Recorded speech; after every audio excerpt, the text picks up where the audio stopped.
ধামইরহাটে আইন শৃঙ্খলা কমিটির সভা, জনসচেতনতার উপর গুরুত্ব আরোপ।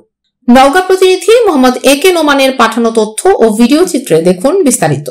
ধামইরহাট উপজেলায় মাসিক আইন শৃঙ্খলা কমিটির সভা অনুষ্ঠিত হয়েছে। বৃহস্পতিবার সকালে উপজেলা নির্বাহী অফিসারের কার্যালয়ে অনুষ্ঠিত এই সভায় সভাপতিত্ব করেন ইউএনও মোস্তাফিজুর রহমান। আইন শৃঙ্খলা, মাদক নিয়ন্ত্রণ, সন্ত্রাস প্রতিরোধ এবং বাল্য বিবাহ রোধে করণীয় বিষয় নিয়ে উক্ত সভায় বিস্তৃত আলোচনা হয়।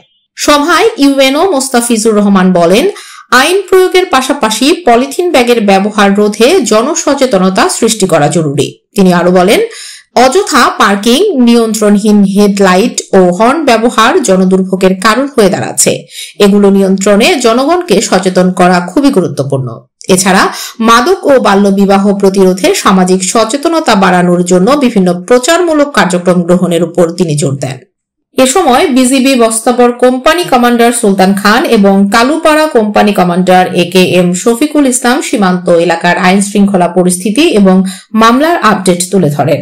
সভায় উপজেলা স্বাস্থ্য ও পরিবার পরিকল্পনা কর্মকর্তা স্বপন কুমার বিশ্বাস, বিভিন্ন বিদ্যালয়ের প্রধান শিক্ষক, বন বিট কর্মকর্তা, প্রেস ক্লাব সদস্য এবং ইউপি চেয়ারম্যানগণ উপস্থিত থেকে গুরুত্বপূর্ণ মতামত প্রদান করেন। গ্রাম আদালতের উপজেলা কোঅর্ডিনেটর ধীমান দেবনাথ প্রজেক্টরের মাধ্যমে বিগত মাসের কার্যক্রমের অগ্রগতি এবং প্রতিবেদন উপস্থাপন করেন। সভা শেষে ইউএনও মুস্তাফিজুর রহমান সাংবাদিকদের জনসচেতনতা বৃদ্ধির জন্য সংবাদ প্রকাশের মাধ্যমে মানুষের মাঝে আইন শৃঙ্খলা রক্ষার বার্তা পৌঁছানোর আহ্বান জানান। একটা ভালো ব্যয়, একবারে কম ব্যয় না। ধরেন আমাদের দুইটা গাড়ি যদি দুই জায়গা থেকে যায়, তেল খরচ আছে, এই দুইজন কর্মচারী সরকার একটা বেতন দেয়, এরপরে এইটা আলামত সহ আমরা পাঠাবো, ওই আসামিকে একটা গাড়ি দিয়ে জেলখানা পাঠাইতে হবে, এই সবকিছু মিলে মাদকের একটা মোবাইল কোর্টে সরকারের গড়ে বড় একটা ব্যয়। এবং এটা আপনি চিন্তা করতে পারবেন না, এটা 4 সংখ্যার ব্যয় না, 5 সংখ্যার ব্যয়, মানে 10,000 টাকার উপরে চলে যায়। হ্যাঁ, তো এই ব্যয় করে একজন আসামিকে মনে করেন জেলখানা পাঠানো হলো, হয়তো বৃহস্পতিবার মামলাটা জেলখানা পাঠানো হয়েছে, রবিবার এসে বলে আমার ছেলেকে ছেড়ে দেওয়ার ব্যবস্থা করেন, আমার ছেলে খুব কষ্টে আছে, আমার মেয়ে খুব কষ্টে আছে। ওই বৃহস্পতিবার রাতে কিন্তু কষ্ট ছিল না, তখন সেই কষ্ট ছিল, কারণ তখন তার আবেগ কাজ করছে, বিবেক কাজ করে না।